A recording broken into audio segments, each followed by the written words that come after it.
झारखंड में पूजा सिंघल के बाद दूसरे आईएएस रांची के पूर्व उपायुक्त छवि रंजन की गिरफ्तारी हुई है। दरअसल जमीन घोटाले मामले में गिरफ्तारी हुई है। इस मामले पे बातचीत करने के लिए हमारे साथ मौजूद हैं बीजेपी के प्रवक्ता प्रतुल सहदेव जी। नमस्कार प्रतुल मदन जी। प्रतुल जी, पहले पूजा सिंघल अब फिर आईएएस छवि रंजन की गिरफ्तारी को आप किस रूप में देखते हैं? देखिए मदन जी, जो पिछले 3.5 वर्षों में झारखंड में हुआ, मुझे लगता है देश में शायद ही कोई ऐसा उदाहरण हो जब पूरी की पूरी राज्य की मशीनरी बॉटम से टॉप तक, नीचे से ऊपर तक एक होकर, ऐसा लगता था एक संगठित माफिया गिरोह बनकर इन्होंने सिस्टमैटिक सिस्टम से लूट की।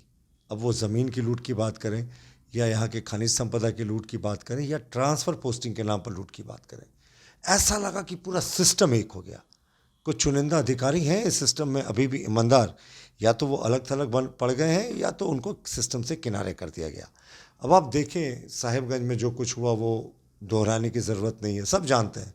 मुख्यमंत्री के विधायक प्रतिनिधि पंकज मिश्रा के देखरेख में किंग पिन माना ईडी ने उन्हें 1,000 करोड़ का माइनिंग स्कैम हुआ। इसके अतिरिक्त रांची का डिप्टी कमिश्नर मदन जी, उसे ही लोग अमूमन बनाते हैं जिस पे मुख्यमंत्री का कॉन्फिडेंस हो। तो मुख्यमंत्री बनने के तुरंत बाद हेमंत सोरेन ने, जो उस समय तत्कालीन डीसी थे, उनको हटाकर छवि रंजन जी को डीसी के पद पर नियुक्त किया। और छवि रंजन जी के कार्यकाल में ऐसा माना जाता है, एक मोटे अनुमान के अनुसार, कि 10,000 से 15,000 करोड़ रुपए की ज़मीन की लूट हुई। और ये कोई छोटा फिगर नहीं है। ये आप सोच सकते हैं कि बड़े बड़े इंडस्ट्रीज़ का टर्नओवर इतना होता है। 15,000 करोड़ रुपया कोई जोक नहीं है। अब आप देखें, हद तो इन्होंने तब कर दी जब आम लोगों के ज़मीन, आदिवासी, दलित, पिछड़ों के ज़मीनों को गैर कानूनी तरीके से सेटल कराते कराते इन्होंने सेना की ज़मीन, यानी डिफेंस लैंड को भी माफिया तत्वों को बेच दिया। अब आप सोचें इनका हिम्मत कितना था। इनका से मेरा मतलब पूरा इस सिस्टम का, कि नहीं, इस बात की भी परवाह नहीं थी कि सेना की ज़मीन को वो बेच रहे हैं, कल ये एक नेशनल इशू हो जाएगा। लेकिन कहते हैं ना, जब सैया भय कोतवाल तो डर काहे का। तो कोतवाल ही पूरा संरक्षण दे रहा था। लेकिन जिस तरह से आप सीधे आरोप सरकार पर लगा रहे हैं, वहीं जेएमएम के जो प्रवक्ता हैं उनका साफ तौर पर कहना है कि अधिकारियों की गलती अगर है तो उन्हें दोषी पाया जाना चाहिए, उन पर कार्रवाई होनी चाहिए। लेकिन सीधे तौर पर बीजेपी की ये साजिश है, सरकार को बदनाम करने की कोशिश हो रही है।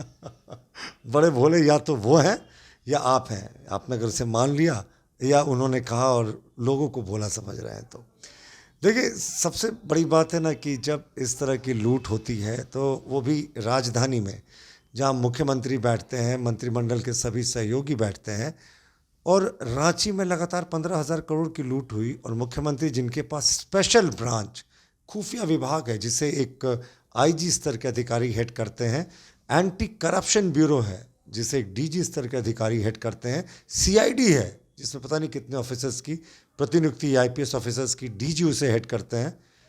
इन सारे एजेंसीज में किसी को पता नहीं था कि इतनी बड़ी 15,000 करोड़ की ज़मीन की लूट हो गई। बाबूलाल मरांडी जी ने तो वर्षों पहले आगाह किया था कि जिस तरीके से ज़मीन की बंदरबाट हो रही है रांची में, वो अपने आप में बहुत शर्मनाक है। साहब, इन्होंने आदिवासी मूलवासियों को सत्ता में देने के नाम पर सरकार में आने का काम किया, और उन्हीं की ज़मीन को लूट रहे हैं। और सेना की ज़मीन, डिफेंस की ज़मीन को आपके दबाव डलवा कर आपने अधिकारियों से लिखवा लिया फाइलों में। तो सब समान रूप से दोषी हैं मदन जी। हमारा तो अभी भी मानना है, शतरंज के इस खेल में अभी तो प्यादों की बारी है, असली वजीर और राजा तो बाकी है। लेकिन सही है, लेकिन आरोप तो ये भी लग रहा है कि आप के जो केंद्रीय संस्थान है, ये चाहे बीजेपी, उसका इस्तेमाल करके सरकार को और सरकार के कामकाज को ठप करना चाहती है। ये क्यों आरोप लग रहा है? भाई, हमने कहा था क्या कि 1,000 करोड़ का माइनिंग घोटाला कर लो साहिबगंज में? हमने कहा था क्या कि माइनिंग सेक्रेटरी के ज़रिए लूट कराओ? माइनिंग सेक्रेटरी के सीए के यहाँ से 25 करोड़ रुपए कैश बरामद हुआ। वो 25 करोड़ रुपए कैश भी क्या बीजेपी ने जाके जमा कर दिया था? और वो माइनिंग सेक्रेटरी के सीए ने एडमिट किया कि ये माइनिंग सेक्रेटरी का पैसा था। लेकिन वो सिर्फ 25 करोड़ क्या माइनिंग सेक्रेटरी का पैसा था, या उसमें और बड़े बड़े रसूखदार जो प्लेयर्स थे उनका भी इसमें इन्वॉल्वमेंट था? एक चीज़ आप सोचें, मुख्यमंत्री के घर के में जो उनके बॉडीगार्ड्स हैं, उनका AK-47 सत्ता के एक दलाल प्रेम प्रकाश के घर में रिकवर होता है। पुलिस का कोई एक्सप्लेनेशन नहीं होता। आज तक इस मामले में एफआईआर नहीं होता। तो ये स्टेट स्पॉन्सर्ड करप्शन नहीं है तो और क्या है? आज छत्तीसगढ़ में शराब व्यवसायी की गिरफ्तारी ईडी के द्वारा की गई है। यहीं के एक आईएएस से भी वहां पूछताछ हुई है। क्या लगता है कि आगे ये जांच का दायरा और बढ़ेगा? नहीं, देखिए, ईडी के जांच पे हम टिप्पणी नहीं करते। ये कांग्रेस का शासनकाल नहीं है। ईडी को जैसे जैसे सबूत मिलेगा उसका जांच का दायरा आगे बढ़ता है, हमें इंतज़ार करना चाहिए। ये कांग्रेस का शासनकाल नहीं। जब एजेंसियां कांग्रेस के सरकार के कहने पे पिंजरे के में कैद तोता हो जाती थी या पूरे तरीके से कार्य करती थी, हमारे यहाँ स्वतंत्र रूप से कार्य होता है। जैसे साक्ष्य मिलेगा कोई बख्शा नहीं जाएगा। लेकिन मुख्यमंत्री जी के एक प्रधान सचिव हैं, उनके साथ तो पूछताछ हो रही है। उनके वीडियो एक वायरल हुआ जिसमें वो सत्ता के एक दलाल के घर में बैठकर फाइलें निपटा रहे हैं, और उन्होंने एक्सप्लेनेशन दिया कि मैं बिजनेस के जो अर्थ है वो समझाने गया था। तो ये सरकार में ऐसे शानदार जोक्स होते हैं कि हम भी निशब्द हो जाते हैं। तो बिल्कुल आपने सुना कि किस तरह से प्रतुल साहदेव ने स्पष्ट किया कि जो आरोप सत्ता पक्ष के द्वारा लगाए जा रहे हैं कि केंद्रीय संस्थाओं का दुरुपयोग सरकार के कामकाज को बाधित करने के लिए किया जाता है, तो ऐसे में इन्होंने कहा कि जो सबूत और साक्ष्य हैं इसके आधार पर कार्रवाई कर रही है। हम कोई कांग्रेस नहीं जो केंद्रीय संस्थाओं का दुरुपयोग करे। अपने सहयोगी शहनवाज के साथ Madan Singh, news bioscope, Ranchi. Welcome to Chacha Mama दंगल। हास्य अदाकार संजय मिश्रा से गुजारिश है कि वह अखाड़े में कूदे और फुलटूस को ट्रॉफी से नवाजे।